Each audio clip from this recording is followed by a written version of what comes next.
सुप्रभात बच्चों, मैं निमा आपके हिंदी की अध्यापिका। बच्चों, आज हम पढ़ेंगे कक्षा छठे का पाठ 18 पादुका पूजन।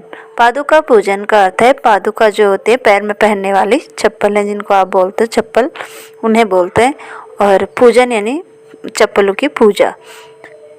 प्रतिभा राय जी ने ये कहानी लिखी है। ये एक भावनात्मक कहानी है, यानी इसमें जो है किसी की भावनाओं को बताया गया है। यह कहानी मूल रूप से उड़िया भाषा में प्रतिभा राय द्वारा रचित थी, लेकिन इसका जो है हिंदी अनुवाद राजेंद्र प्रसाद मिश्र जी ने किया है। इस कहानी में संयुक्त परिवार की पृष्ठभूमि में चाचा का अपने भतीजे विधान के प्रति अनन्य प्रेम और मर्मस्पर्शी चित्रण हुआ है। इसमें परिवार की अच्छाइयों बुराइयों का सह चित्रण हुआ है। इसमें एक ओर विधान के पिता का अहंग भाव है, तो दूसरी ओर चाचा का निष्काम प्रेम है। विधान के लिए परिवार की धुरी उसके चाचा की चरण पादुका पूजनीय है। अब देखिए, इसमें जो है एक विधान होता है और उसके चाचा होते हैं, उनके बारे में ये मेन कहानी है। तो हम अब कहानी पढ़ते हैं। राम जैसा पितृभक्त कौन है, और लक्ष्मण भरत जैसा भातृभक्त और कौन जन्मा है। इस दुनिया में पादुका पूजन में भरत के आगे से आगे निकल जाए ऐसा कोई आदमी नहीं है। इस दुनिया में विधान बाबू के घर पादुका पूजन देख कोई ऐसा सोचता है तो कोई हंसता है। सोचते हैं यह सब दिखावटी भक्ति है। पादुका पूजन वह भी पिता की नहीं बल्कि किसकी, पिता की नहीं, माँ की नहीं, बल्कि पिता के छोटे भाई की। विधान बाबू ने चाचा की विधान बाबू के ना ही विधान बाबू के घर पर चाचा की पादुका की पूजा हो रही है। विधान बाबू को इस बात का अफसोस था कि माँ बाप चाचा चाची की कोई फ़ोटो वह नहीं रख पाए, लेकिन सिर्फ चाचा की 2 चप्पलें पूजा की चौकी पर रखकर पूजने की वजह क्या है। अब देखिए कि आपने सुना ही होगा कि राम जैसे पितृभक्त, राम क्या थे, श्री रामचंद्र जी पिता के अनन्य भक्त थे। और भरत और लक्ष्मण जैसे भातृभक्ति, भात यानी भाई भाई के प्रति इतना प्रेम भरत और लक्ष्मण जैसा किसी के पास नहीं था। ऐसा दुनिया में कौन जन्मा है। लेकिन आज जो है पादुका पूजन में जो भरत का नाम है वो सबसे आगे है। ऐसा कोई भी आदमी नहीं है जो कि दुनिया में उनकी तुलना कर सके। एक व्यक्ति हैं विधान, या जो बचपन में क्या था, बहुत छोटा था तब उसके चाचा उसको जो है बड़ा प्रेम करते थे। तो विधान बाबू के घर में जो है आज पादुका पूजन देखकर कोई लोग तो सोचते हैं कि ये जो है दिखावटी है, और कोई जो है उसकी हंसी उड़ाते हैं। पादुका पूजन जो था वो पिता की नहीं, माँ की नहीं, बल्कि अपने चाचा के पादुकाओं का पूजन कर रहे थे। विधान बाबू को इस बात का अफसोस था कि उसके मम्मी पापा यानी माँ बाप और चाचा चाची की कोई भी फ़ोटो उनके पास नहीं थी, केवल उसके चाचा की पादुकाएं थी जिनका वो पूजन कर रहे थे। बच्चे पूछते तो वे कहते, पिताजी की आंखें मूंदते समय में पढ़ता था 9वीं कक्षा में। चाचा ने ही बचपन में गोद में खिलाकर बड़ा किया। पिताजी ने जीते जी अपने बच्चों को गोद में उठाया हो यह याद नहीं। पिताजी थे एक गर्म मिजाज के आदमी, इसीलिए मैं पिताजी की अपेक्षा चाचा को अधिक चाहता था। उन दिनों में संयुक्त परिवार की बात पर आज विधान बाबू के बच्चे विश्वास नहीं करते। बाप रे बाप, दादाजी, पिताजी, ताऊ जी, चाचा जी, चाचा चाची, बड़ी माँ, सबके बच्चे, आने जाने वाले बुआ, मौसी, दीदी और उनके बच्चे, दूर के रिश्तेदार, नौकर चाकर, सभी खाएंगे एक ही हांडी में। इसका मतलब दिन रात चूल्हा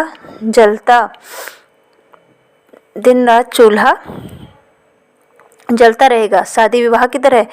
किस तरह इतने लोग इकट्ठे रह लेते एक छत के नीचे, मुंह बंद करके गाय बैलों की तरह। तो जो विधान बाबू हैं वह अपने उनके बच्चे पूछते हैं कि जो आप पादुका पूजन कर रहे हो इसकी वजह क्या है। तो विधान बाबू जो है अपने बोलते हैं अपने बच्चों से कि जब पिताजी की मृत्यु हुई या देहांत हुआ था तब मैं केवल 9वीं कक्षा में पढ़ता था और बचपन में जो है मैं अपने चाचा की गोद में खेला हूँ, क्योंकि पिताजी ने हमें कभी अपनी गोद में उठाया ही नहीं, क्योंकि वो क्या थे, एक गर्म मिजाज के व्यक्ति थे, यानी बहुत जल्दी गुस्सा होने वाले व्यक्ति थे। इसलिए पिताजी की अपेक्षा में चाचा के साथ अधिक रहता था। उन दिनों जो था संयुक्त परिवार की बात थी, संयुक्त परिवार था हमारा। और विधान बाबू जो है आज जो उनके बच्चे हैं वो विश्वास ही नहीं करते और फिर अपने पिता से बोलते कि बाप रे बाप, दादी, पिताजी, ताऊजी, चाचा चाची, बड़ी माँ, ये सब इतने सारे लोग एक साथ रहते थे और एक ही बर्तन में उनके लिए खाना बनता था और दिन रात शादी ब्याह की तरह जो है चूल्हा जलता रहता होगा। किस तरह से इतने लोग इकट्ठा रहते थे एक छत के नीचे गाय बैलों की तरह। तो विधान ने देखा है अपने पिता को बहुत कड़े मिजाज में। तो यहाँ पर जो उनके बच्चे ऐसा कहते हैं, तो फिर देखिए विधान ने देखा है अपने पिता को बहुत बड़े मिजाज, कर्मठ, कचहरी के काम से जब कटक जाते, कंदरपुर का नामी रसगुल्ला एक हांडी ले आते बच्चों के लिए। विधान को रसगुल्ला प्रिय है। तो विधान ने जब देखा कि अपने पिता को बहुत कड़े मिजाज में, कर्मठ, कचहरी का काम करते थे, तो फिर वो क्या करते थे, कंदरपुर से आते हुए रसगुल्ला, एक हांडी रसगुल्ला ले आते थे, एक बड़ा सा बर्तन रसगुल्ला का ले आते थे, क्योंकि विधान को जो है रसगुल्ला बहुत। एक एक रसगुल्ला आता सबके हिस्से में। बच्चों के दो दो माँ और चाचा को कभी रसगुल्ला खाते नहीं देखा। विधान ने उसके मुंह में डाल देते, कहते झटपट खा ले वरना चिल्लर पार्टी पहुंच जाएगी। विधान सोचता चाचा अपने हिस्से का रसगुल्ला उसे देकर अपने बेटे विराज को भी दे सकते थे। चाचा पिताजी की तरह बुद्धिमान और कमेरे नहीं थे, जिस काम में भी हाथ डालते वह डूब जाता। पिताजी का काफ़ी पैसा डूब गया था चाचा के हाथों। क्रमशः चाचा निकम्मे साबित हुए। चाचा का काम था खेती बाड़ी संभालना। संयुक्त परिवार था, कोई एक निकम्मा हो भी जाए तो भूखा नहीं रहता था, किंतु विधान ने चाचा को कभी निकम्मा नहीं समझा। चाचा जितना काम करते थे संभवतः घर में उतना कोई नहीं करता था। तो जो एक बार एक एक रसगुल्ला आता था सबके हिस्से में, तो बच्चों के दो दो रसगुल्ले आते थे। माँ और चाचा को कभी कभी रसगुल्ला खाते नहीं देखा। कहते हैं कि विधान बोलते हैं कि मैंने माँ और चाचा को कभी रसगुल्ला खाते देखा ही नहीं, क्योंकि माँ जो है उनको मिलता नहीं था और चाचा को मिलता था तो वो क्या करते थे, अपने हिस्से का रसगुल्ला मेरे मुँह में डाल देते थे और कहते कि जल्दी खा लो नहीं तो सारे बच्चे आ जाएंगे और तुम जल्दी से इसे खा लो। तो उनका बेटा जो था उसका नाम विराज था। वो अपने बेटे को भी तो दे सकते थे, लेकिन चाचा मुझे बहुत प्यार करते थे इसलिए मेरे मुंह में ही रसगुल्ला डाल देते थे। चाचा पिताजी की तरह जो थे बुद्धिमान नहीं थे और कमाते भी नहीं थे, क्योंकि वो जिस काम में भी अपना हाथ डालते तो वो पैसा डूब जाता था। इसलिए चाचा जो है घर का काम ही संभालते थे, इसलिए लोग उन्हें क्या कहते, निकम्मा भी कहते थे। लेकिन मेरी नज़र में मेरे चाचा निकम्मे नहीं थे, क्योंकि वो सारा घर का काम अकेले ही करते और कोई नहीं करता था। चाचा के जिम्मा था चूल्हा चौका। उनके जीवन का सारा समय बीत गया रसोई घर में। चाची का जिम्मे था चूल्हा चौका। उनका जीवन का सारा समय बीत गया रसोई घर में। इसमें चाची की कमर अकड़ जाती। विधान ने कितनी बार देखा चाचा को चाची के पैर दबाते, घुटनों पर मलहम मलते। चाची सारा काम निपटाकर माँ के पैर दबा देती। चाची छोटी बहू जो ठहरी। चाचा पूरी दोपहरी खेती बाड़ी का काम देखते थे। सभी दूध घी दही खाते, पर गोवाड़ा द्वार कोई नहीं देखता। तौलिया साफ करवाना, नारियल के पेड़ तलैया साफ कराना, नारियल के पेड़ झड़वाना, किससे क्या लेन देन करना है, ये सब काम चाचा करते थे। जिस काम से 2 पैसे ना मिले उसे भला काम में कौन गिनता है। सभी यह जानते थे कि पिताजी घर के मुखिया हैं और चाचा वयस्क आश्रित हैं। और वैसे यदि पिताजी और चाचा का चूल्हा चौका और ज़मीन जायदाद अलग हो जाए तो चाचा के हिस्से में जितनी आय आमदनी होती, पिताजी के हिस्से में ज़मीन उतनी नहीं होती। इसके बावजूद चाचा जी हजूरी करते, पर इससे चाचा के मन में कोई दुख नहीं था, पिताजी के मन में पाप नहीं था। यह भी संयुक्त परिवार का एक नियम होता है। तो यहाँ पे लेखक कहते हैं कि और मैंने देखा कि चाची जो थे हमेशा चूल्हा चौका करती थी, घर के काम में रहती थी, और चाचा जो है कहाँ खेत में चले जाते थे खेतों का काम करने। चाची का काम करते करते कमर भी अकड़ जाती थी। कई बार तो मैंने देखा कि चाचा जो थे चाची के घुटने दबाते थे, मलहम लगाते थे, और चाची जो है सारा काम निपटा कर पहले माँ के पैर दबाती थी, फिर जो है अपना आराम करती थी। तो चाची ऐसा क्यों करती थी, माँ का पैर दबाती थी? तो वो कहते हैं कि इसलिए दबाती क्योंकि वो छोटी बहू थी। चाचा जो थे वो पूरी दोपहरी में खेती बाड़ी का काम करते, सारे लोग दूध दही घी खाते, लेकिन जो काम था उसको कोई नहीं करता, यानी खेती बाड़ी का काम केवल चाचा के जिम्मे था, यानी चाचा ही करते थे। और जैसे तलैया साफ़ करना, नारियल के पेड़ को झड़वाना, ये सब लेन देन का काम करना, खेती का काम करना, ये सब चाचा ही करते थे। जिस काम में 2 पैसे नहीं आते थे, क्योंकि पैसे तो आते नहीं थे, दूध दही तो आता था, लेकिन उसको कोई काम में नहीं गिनता था। पापा को सब मुखिया मानते थे, पिताजी को, और चाचा को बोलते थे कि ये इन पर आश्रित हैं। वैसे यदि पिताजी और चाचा के चूल्हा चौका अलग अलग कर दिया जाए तो ज़मीन जायदाद जो थी सबसे ज़्यादा चाचा ही करते, और पापा के हिस्से में कम ज़मीन आती, क्योंकि उन्हें काम करना तो आता नहीं था खेती का। इसके बावजूद भी जो थे चाचा केवल पापा की बात को मानते थे, जी हजूरी करते थे, और चाचा के मन में कोई भी दुख नहीं था कि मैं सारा काम करता हूँ। लेकिन पिताजी के मन में भी कोई पाप नहीं था कि मैं कमा के खिलाता हूँ। यह सब जो थे संयुक्त परिवार के नियम थे। विधान बचपन से ही शांत और शिष्ट हैं, पढ़ाई में मन लगता है। वह चाचा के गले का हार था। विधान को छोटी कक्षा में छात्रवृत्ति परीक्षा देने के लिए 5 किलोमीटर दूर हरिपुर स्कूल जाना था, पर जाए कैसे? चाचा ने कहा, कोई चिंता नहीं, विधान कमज़ोर है, चल नहीं सकता है, मैं उसे कंधे में बिठाकर ले जाऊंगा।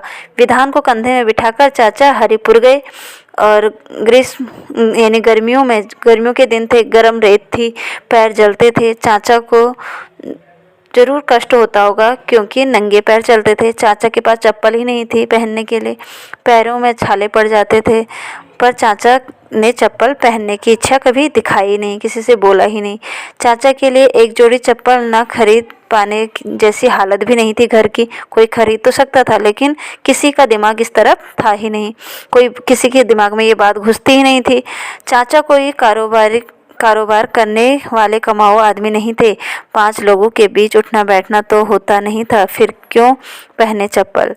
अब विधान कहता है कि एक बार जो विधान है वो शांत स्वभाव का था और मन लगाकर पढ़ता भी था, इसलिए वो चाचा के गले का हार था, यानी बहुत प्यारा था। और विधान की जो छोटी कक्षा में जब था वो, तो उसे छात्रवृत्ति की परीक्षा देने 5 किलोमीटर दूर हरिपुर जाना था, हरिपुर स्कूल में जाना था। तो वो कैसे जाए, क्योंकि वो कमज़ोर था। इसलिए चाचा ने कहा कि कोई चिंता मत करो, मैं जो है विधान को अपने कंधे में बिठा के कहाँ ले जाऊँगा, हरिपुर ले जाऊँगा। और वह कंधे में बिठा कर ले गए। गर्मियों का दिन था, रेत गर्म थी, पैर जल रहे थे, लेकिन चाचा जो है कष्ट उठाकर मुझे कंधे पर बिठाकर चले जा रहे थे। उनके पास कोई चप्पल भी नहीं थी, उनके पैरों में छाले पड़ गए थे, और लेकिन फिर भी उन्होंने कभी चप्पलों के लिए नहीं बोला, और ना ही घर में किसी पर इतना दिमाग था कि उनके लिए चप्पल ले आए। क्यों लाते? क्योंकि वो जो थे 4 आदमियों के बीच में नहीं बैठते थे, काम में ही लगे रहते थे, इसलिए किसी ने उनके लिए चप्पलों की लाने की ज़रूरत भी नहीं समझी। विधान चाचा के कंधे पर बैठा था, सिर पर छाता लगाए। चाचा उचक उचक कर चलते गरम रेत पर। हरिपुर पहुँचते पहुँचते चाचा के पैरों की दुर्गति हो जाती, विधान की पढ़ाई खत्म होने तक। अब देखिए, विधान चाचा के कंधे पर बैठा था और सिर पर जो है छाता उठाए हुए था, और चाचा जो है उचक उचक कर चल रहे थे। क्यों चल रहे थे? क्योंकि उनके पैर जल रहे थे, और हरिपुर जो था बहुत दूर था, 5 किलोमीटर। वहाँ पहुँचते पहुँचते जो थे चाचा के पैरों की क्या हो जाती थी, बहुत बुरी दशा हो जाती थी। विधान की पढ़ाई खत्म होने तक चाचा स्कूल के चबूतरे में बैठकर थकान मिटाते, विधान के आने पर उसे बाजार में नाश्ता करवाते, खुद पीते चाय, कभी कभार 2 सूखे बड़े। विधान को कंधे पर बिठाकर लौटते समय पूछते, कोई परेशानी तो नहीं बेटा? बेटे मुझे क्या परेशानी होगी, लेकिन चाचा मुझे कंधे पर ढोते ढोते, तुम्हारे पैरों पर छाले पड़ने का मुझे बहुत दुख है। मेरे मन में ये दुख है। दुख क्यों है रे पगले? बड़ी नौकरी करने पर क्या मुझे एक जोड़ी चप्पल नहीं खरीद के देगा? चाचा ने ऐसा कहा। चकित उल्लास से विधान ने पूछा था, चप्पलें खरीद देने से तुम चप्पलें तो पहनोगे चाचा? पहनोगे ना? पहनोगे चाचा? क्यों नहीं पहनूंगा रे? निकम्मा होने के कारण किसी और के पैरों की चप्पलें पहनने से लोग हंसेंगे, बेटे के पैरों की पहनने से भला कौन हंसेगा? चाचा ने आत्मविश्वास के साथ कहा। विधान को छात्रवृत्ति मिली। छोटे से गांव के और भी छोटे बाजार में तहलका मच गया। तो अब क्या हुआ कि चाचा जो थे विधान की पढ़ाई जैसे ख़त्म होने तक जो थे वहीं बैठे रहते। कहाँ? चबूतरे में, स्कूल के चबूतरे में, और थकान मिटाते, और विधान के आने पर उसे बाज़ार से नाश्ता करवाते, और ख़ुद जो है कभी कभार चाय पी लेते, कभी सूखे बड़े खा लेते उसके साथ। विधान को फिर कंधे पर उठाते और लौटते हुए पूछते, कोई परेशानी तो नहीं हुई बेटा? तो फिर विधान बोलता, मुझे कोई परेशानी नहीं हुई चाचा, लेकिन मुझे ढोते ढोते जो है तुम्हारे पैरों में छाले पड़ गए, इसलिए मुझे बड़ा दुख हो रहा है। फिर वो बोलते हैं कि दुखी मत हो पगले, और तुम जो है बड़ी नौकरी करोगे, फिर मेरे लिए एक जोड़ी चप्पल खरीद के मुझे देना। फिर जो विधान था वो बड़ी खुशी से बोलता है, चाचा आप चप्पलें मैं खरीदूंगा तो आप पहनोगे? वो बोलता है, क्यों नहीं पहनूंगा? मैं निकम्मा भले ही हूँ, लेकिन निकम्मा मुझे सभी लोग कहते हैं। मैं दूसरों की चप्पल नहीं पहनता इसीलिए, लेकिन जब मेरा बेटा मुझे पहनाएगा चप्पल तो मैं उसके पैर की चप्पल ज़रूर पहनूंगा। विधान की छात्रवृत्ति मिल गई उसे, और फिर छोटे से गांव में जो है, छोटे बाजार में तहलका मच गया कि विधान को जो है छात्रवृत्ति। विधान को जन्म देने के बाद शोर मच गया था कि भाभी बस जाने वाली है।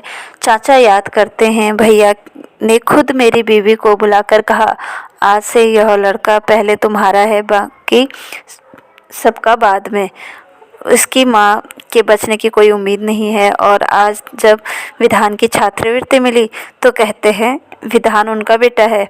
खुशकिस्मती से भाभी बच गई, किंतु भैया की बात माने तो विधान मेरा पहले है, बाकी लोगों का बाद में। विधान बाबू के पिता बावनी घाटी इलाके में चल बसे। उस समय विधान बाबू की उम्र 13 और 14 साल की थी।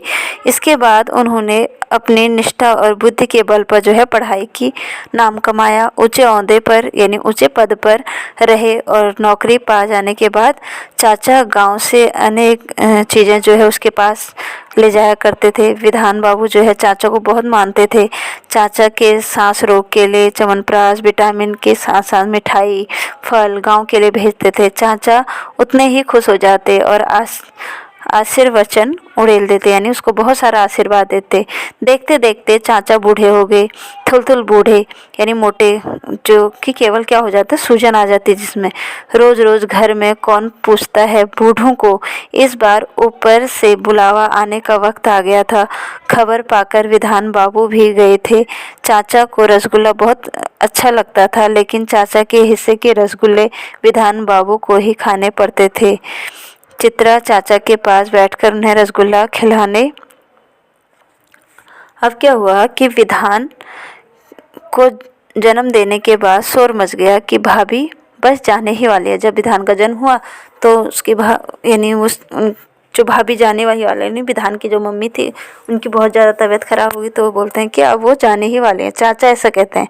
तो चाचा को वो बातें याद आती हैं कि जब भैया ने तो मेरी बीवी से खुद कहा था कि आज के बाद जो है ये लड़का तुम्हारा है, और बाकी सबका बाद में होगा, पहले तुम्हारा है और तुम इन्हें देखोगी। इसकी माँ की जो है बचने की कोई उम्मीद नहीं है। लेकिन जब आज जो है मेरी भाभी बच गई हैं और विधान को छात्रवृत्ति मिली है, तो भैया कहते हैं कि विधान मेरा बेटा है। किंतु भैया की बात, वो वाली बात मुझे आज भी याद है। उस तरफ से तो जो विधान है वो मेरा बेटा पहले है, बाकियों का बाद में है। विधान बाबू के पिता जो थे वो बावन घाटी इलाके में चल बसे, यानी वो उनकी मृत्यु हो गई। उस समय जो है विधान केवल 13-14 साल का था और इसके बाद जो है अपनी बुद्धि के बल पर उन्होंने जो है पढ़ाई की विधान ने और नाम कमाया, अच्छे पद पर पहुंचा। नौकरी पा जाने पर जो चाचा गांव से अनेक चीज़ें जो है विधान के पास भेजते, गांव की चीज़ें। विधान जो है चाचा को बहुत मानता था, इसलिए चाचा के सांस के रोग के लिए च्यवनप्राश, विटामिन की गोलियां, मिठाइयाँ, फल गांव में भिजवाता था। चाचा उसे बहुत खुश होते थे और आशीर्वाद देते थे। देखते देखते जो है चाचा बूढ़े हो गए थे, थुल बूढ़े, यानी कि उनमें सूजन, उनके मुंह पे सूजन आ गई थी, सारे शरीर में सूजन आ गई थी। रोज़ रोज़ घर में बूढ़ों को भला कौन पूछता है जब बूढ़े हो जाते हैं। इस बार ऊपर से भी बुलावा आ गया था चाचा के लिए कि अब उनकी भी मृत्यु होने वाली थी। यह खबर पाकर जो है विधान बाबू भी चले गए। चाचा को रसगुल्ला बहुत अच्छा लगता था, इसलिए चाचा के लिए वे रसगुल्ला ले गए। कौन? विधान बाबू। चित्रा चाचा के पास बैठकर उन्हें रसगुल्ले खिलाने लगी। मुंह में रसगुल्ला लेने से पहले चाचा ने पूछा, विधान को रसगुल्ला दिया है ना? मानो विधान बाबू अब भी बच्चे हों। विधान बाबू की आंखें भर आई। और किसी चीज़ की इच्छा हो तो मन खोलकर कह दो, भतीजा आया है, पैसे का अभाव नहीं है, जो भी कहोगे कटक से ले आएगा। गाड़ी से आए हैं, चिंता क्या। टोला पड़ोस के लोग पूछ रहे हैं बुढ़ऊ से। अब जो है चित्रा जो है उनके मुंह में रसगुल्ला डाले, तब भी चाचा क्या कह रहे हैं कि विधान को रसगुल्ला दिया तुमने। मानो आज भी उनके लिए विधान क्या है, बहुत ही छोटा बच्चा है। तो विधान बाबू की आंखें जो है अब भर आई, यानी रोने लगे वो। और जो लोग के पड़ोस के लोग हैं वो क्या कह रहे हैं कि और भी किसी चीज़ की कमी है तो अभी अपने भतीजे से मंगा लो, क्योंकि पैसे का तो अभाव है नहीं, और गाड़ी से आए हैं, जो भी चाहिए वो अभी ला देगा। चाचा की आंखों में आंसू निकल आए, कांपते स्वर में कहा, विधान मेरा भतीजा नहीं, मेरा बेटा है, मेरा बेटा। भाई का भी बेटा है, मेरे बेटे के सिवा वह किसी का भतीजा हो ही नहीं सकता। चाचा जो है उनकी आंखों में आंसू आ जाते हैं और फिर कांपते हुए स्वर में बोलते हैं कि विधान को भतीजा क्यों कह रहे हो, वो तो मेरा बेटा है। मेरा बेटा मेरे भाई का भी बेटा है और मेरा भी बेटा है। मेरे बेटे के सिवा और किसी का भतीजा नहीं है, बल्कि मेरा बेटा ही है। चलो अब बताओ क्या है तुम्हारी इच्छा, किसी ने पूछा। फिर किसी एक व्यक्ति ने पूछा कि चलो अब बताओ कि मरते समय तुम्हारी और क्या इच्छा है। इच्छा, हाँ बहुत दिनों से एक इच्छा थी, एक जोड़ी चप्पल पहनने की। भैया जैसा मैं नहीं बन सकता, पर उनकी तरह एक जोड़ी चप्पल पहनकर चलना चाहता था। विधान ने कहा, बचपन की बात है, शायद भूल गया, वरना क्या वह मामूली चप्पलें नहीं खरीद सकता था। अब क्या करूँगा, पैर फूलकर इतने मोटे हो चुके हैं, अब चप्पलें नहीं घुसेंगी। संभव है सूजन कम हो जाए, वैद्य ने तो कहा है।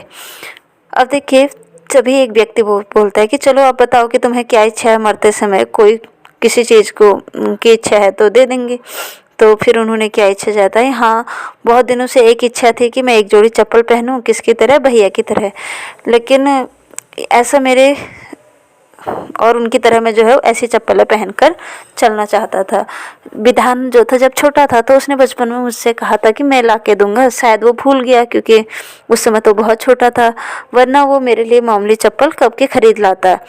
अब क्या करूँगा, चप्पल पहन के पैर तो सूजन से मोटे हो गए और अब जो है चप्पलें घुसेंगी ही नहीं। संभव है कि सूजन कम हो जाए, तो वैद्य ने तो कहा है कि सूजन कम हो जाएगी। फिर पाँव की तरह फूले पैरों और पिंडलियों की ओर व्याकुल हो फिर पाँव की तरह फूले पैरों और पिंडलियों की ओर व्याकुल हो देखा चाचा ने। चाचा की बातें सुनकर विधान बाबू का मन भीतर से कचोट गया। सचमुच वे चाचा के पूरे जीवन काल में उनके लिए एक जोड़ी मामूली चप्पल तक नहीं खरीद सके। उसी दिन चाचा के लिए एक जोड़ी चप्पल भी खरीद लाए। ईश्वर चाहेंगे तो पैरों की सूजन कम हो जाएगी, कम से कम एक बार तो चप्पलें डाल ही लेंगे चाचा पैरों में। चाचा के पैरों की सूजन सचमुच कम हो गई थी। चाचा खुश हो रहे थे अपने झुर्रीदार पैरों में को देखकर। विधान बाबू को चाचा के पैरों में चप्पलें पहनाते देख शरारती नाते नातिन खिलखिलाकर हंसने लगे। गनीमत थी चाचा को ठीक से सुनाई नहीं देता। तो फिल पाँव का अर्थ है पाँव जो उनके फूल गए थे, है ना, बीमारी से फूल गए थे, और जो उनके पाँव फूल गए थे और वो क्या थे, बड़े ही बेचैन हो रहे थे।